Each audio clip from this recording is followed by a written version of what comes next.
Last but by no means least, it's time for highlights of the weekend. We did this through the week. We asked everyone here to pick their one standout moment that either made them laugh, smile, or just entertain them, I guess, from the weekend. Anyone want to start off? I'll start off. Go on, boss. Aston Villa's attempt to get Sherwood the boot. Which is all it can be. Everything in their power. All it could have been at the weekend. Brad Guzan, 25 minutes in.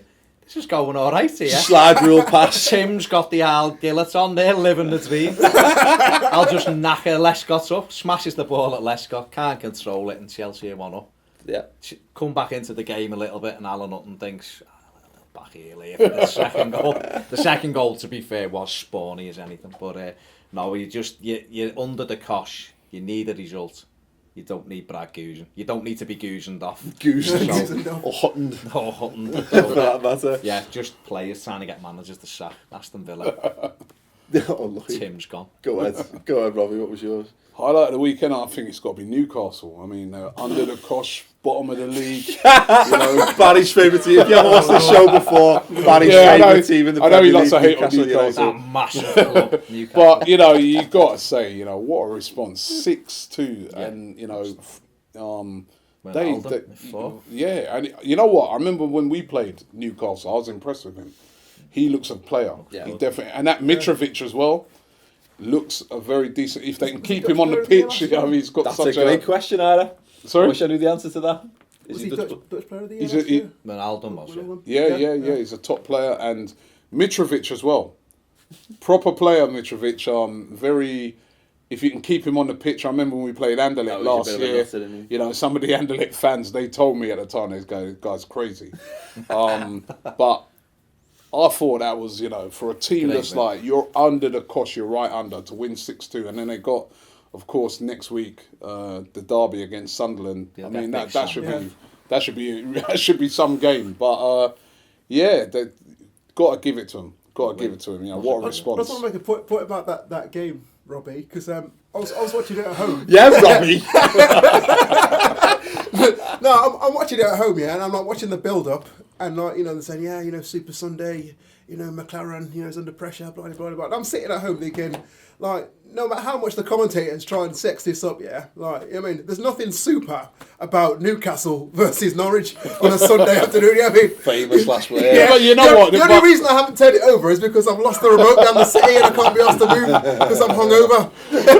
But to be fair, though, they tell you. 6-2. I mean, what? Afterwards, I was like, best game of the most entertaining game of the weekend, wasn't it? You know what I mean? So.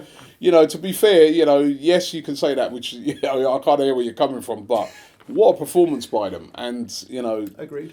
Remember, against I'm sure Chelsea, Jack from Talk Norwich is watching this, Jack. Yeah. I hope you've suitably recovered. Poor Jack, yeah. And against Chelsea, they put in another good perforce where they should really have won that game. And I think they've got. Either, to be fair. I don't think Newcastle are as bad as their position shows. I mean, gave Arsenal a good game when they played them at their play. I think at St James's Park, not going to be an easy team to play. Yeah, I disagree. I think they'll rise up. Might disagree. I think they deserve well, yeah. There is. I think I said this when we did the Prem Predictor stuff at the start of the season. That there is as fraudulent as McLaren's hairline. What is that all? They won't go down though. It does look like a big. His head looks like a baked potato that's been left in the dark and covered for 6 months. Like. But they won't go down. They've got some quality players. Wijnaldum's going to be a terrific player for Everton. Mitrovic, Jose Perez, or whatever. When we get him, in January. Perez got some decent players, and as I said, bottom of the table. Goalkeeper, another player who got injured on international duty, by the way. Goalkeeper out for the season, who's literally been a goalkeeper forever. To put in that sort of performance, for me, they were unreal. But can they replicate it though? Well, do it again, McLaren, go again. Okay, mine's if it had happened at the weekend, it probably would have been the spat between Sam Allardyce and Rafa Benitez, where Sam Allardyce basically said he won the Champions League. It had nothing to do with him. Yeah, of course, big Sam Allardyce. It had nothing to do with him.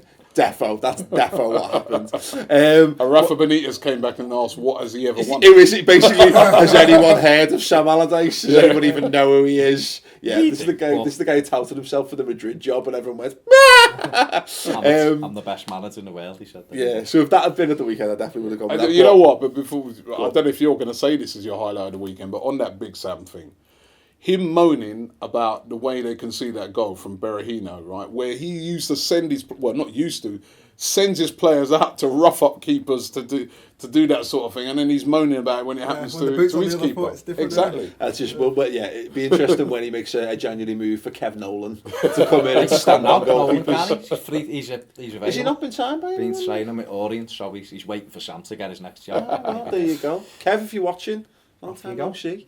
Anyway, mine, and it's a bit of a weird one. People have seen it, will know what I'm talking about. But it was we did our play ratings video outside White Hart Lane, and got basically jumped in by some mad guy who looked like a cross between Alan Moore and Charles Manson in a mad coat. And this is where I fell into this because I don't fully understand the ins and outs of this. With Yid Army written on the back of his coat, and he proceeded to show his coat on. And I'm like, I don't know, understands what is that. Yeah, he was a bit mad. He either knew what Redmen TV was, or he worked it out from RMTV, which is very good either way. This shows the Brandon's working, but I'll put a little clip. It was a bit weird, and he had an actor friend with him. The Brandon works. He's a Spurs fan in the middle of two Liverpool. Could he possibly be a Spurs fan? He might well be a Spurs fan. He's a dirty Spurs fan in the middle of two Liverpool fans. You have to get him. We are outside Spurs, just get out, so we'll let him off. Like.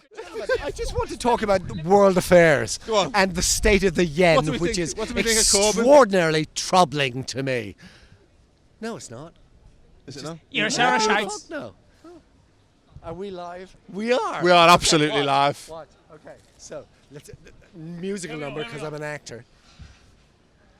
Like big jazz hands number or discreet Shakespearean thing. Fuck off, you are. So not Phil Coutinho's game. Who decided to start auditioning in front of the camera for some reason. It was literally one of the most entertaining parts of a 0-0 draw. Was just random Spurs weirdos. Assuming you were Simon Cowell too and auditioning for you. Evidently, maybe I need to start wearing my kecks a bit lower. Exactly. That's good. Yeah. In fact, just borrow Tom's wardrobe. For me, what made me laugh this weekend was the return of Arsene Wenger's coat. The sleeping bag with arms. The sleeping bag with the club logo on and the badges on and thing. And there was one clip on Match of the Day where he's like putting the coat on and he's like fluffing about with the hood and. You want one of them coats. I think it's got me in it. I know. If it was homeless, I'd want one, yeah. It looks quite warm and insulating, quite frankly. I think it's got radiators built into it. I think that's all it just reminds me of that gif where he's got his coat on and he's just trying to find the pockets. The weird thing is, right, if you ever meet Arsene Wenger, he's such a tall guy. You see him on TV and he's a lot taller than what he looks. He's got to be about 6'2", about 6'4" or 3'4". And so that coat is some long coat. It looks like in kids shows where two kids would sit on each other's shoulders and put a big mac over them to get into like a grown-up thing. That's what it's Barry and someone else in the coat. That's what it is. It also looks a bit like that scene in The Naked Gun where they wear the full body condoms and start rolling around on the bed. There's a movie reference for you. Yeah. Anyway, I love that. That was the highlight when we did the Wenger sketch before the Arsenal game, and I got the old sleeping bag out with the Arsenal badge on. They'll be selling them in the shops of Liverpool. I would. Wait till Klopp puts one on. It's Klopp hats and glasses. That's what it's all about in here. Anyway, let us know your highlights of the weekends. Anything you've missed, you agree or disagree with the ones we've put forward. Do let us know in the comments below. Give the video a thumbs up. Of course, subscribe to the YouTube channel. We'll be back with more Social Club action next week. In the meantime, if you want to check out more on the clubs, do go and check out United People's TV, Toffee TV, Arsenal Fan TV, and the Redmen TV as well. Anyway, thanks very much for joining us. See you soon.